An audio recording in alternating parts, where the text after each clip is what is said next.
പുതിയവിള വടക്കൻ കോയിക്കൽ ക്ഷേത്രത്തിലെ 26ാമത് ദേവി ഭാഗവത നവാഹയജ്ഞത്തോടനുബന്ധിച്ച് പാർവതി പരിണയം, നാരങ്ങാവിളക്ക് എന്നിവ നടന്നു. നിരവധി ഭക്തജനങ്ങൾ പങ്കെടുത്തു. പുതിയവിള ശ്രീ വടക്കൻ കോയിക്കൽ ദേവി ക്ഷേത്രത്തിലെ ദേവി ഭാഗവത നവാഹയജ്ഞത്തിന്റെ ഭാഗമായി പാർവതി പരിണയം, നാരങ്ങാവിളക്ക് എന്നീ ചടങ്ങുകൾ നടന്നു. നിരവധി ഭക്തജനങ്ങൾ ചടങ്ങുകളിൽ പങ്കെടുത്തു. അമ്മേ നാരായണ, ദേവി നാരായണ,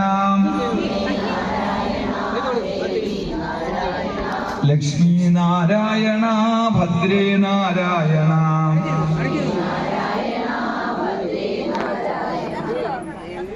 അമ്മേ നാരായണ, ദേവി നാരായണ,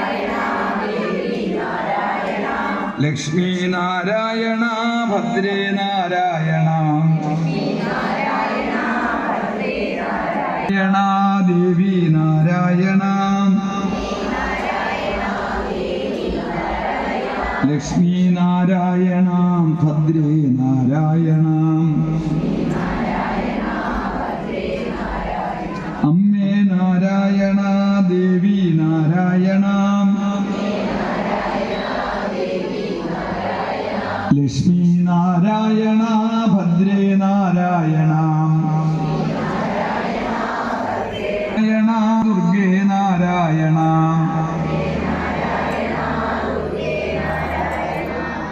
അഭിഷേകം, വേദസൂക്ത ജപം, ഗണപതി ഹോമം, ലളിതാ സഹസ്രനാമ ജപം, ഗ്രന്ഥപൂജ, ഗായത്രി ഹോമം, ഗായത്രി സ്തോത്രാർച്ചന, ഉമാമഹേശ്വര പൂജ എന്നിവയ്ക്ക് ശേഷമാണ് പാർവതി പരിണയ ചടങ്ങ് നടന്നത്. ക്ഷേത്രത്തിന് കിഴക്കുവശം പനയുടെ ചൂട്ടിൽ നിന്നും മുത്തുകുട, താലപ്പൊലി, വാദ്യമേളം എന്നിവയുടെ അകമ്പടിയോടുകൂടി ശിവപാർവതിമാരെ യജ്ഞശാലയിലേക്ക് സ്വീകരിച്ചാനയിക്കുന്ന ചടങ്ങാണ് നടന്നത്.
ഭഗവതിയെ വിവാഹം കഴിക്കുന്ന ഭാഗം ദേവി ഭാഗവതത്തിലൂടെ പാരായണം ചെയ്യുമ്പോൾ വാദ്യമേളവും അതുപോലെ തന്നെ വായ്ക്കൊരുവിയും നാമജപവും ഉണ്ടാകണം. ഗാഠമായ പ്രാർത്ഥന വേണം. നമുക്കും നമ്മുടെ സന്താനങ്ങൾക്കും വളരെ സുദൃഢമായ ദാമ്പത്യ ജീവിതം, ഗൃഹസ്ഥാശ്രമ ജീവിതം കൂടി വേണം. നാമജപവും വായ്ക്കൊരുവിയും ഉണ്ടാകണം എന്നറിയിച്ചുകൊണ്ട് ഇനി ആ ചടങ്ങിലേക്ക് കടക്കുകയാണ്.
തുടർന്ന് ആചാര്യ പ്രഭാഷണം, അന്നദാനം, നാരങ്ങാവിളക്ക്, ക്ഷേത്ര ദീപാരാധന, ആചാര്യ പ്രഭാഷണം, ഭജന, ദീപാരാധന, നീരാഞ്ജന പ്രദക്ഷിണം, മംഗളാരതി എന്നിവ നടന്നു.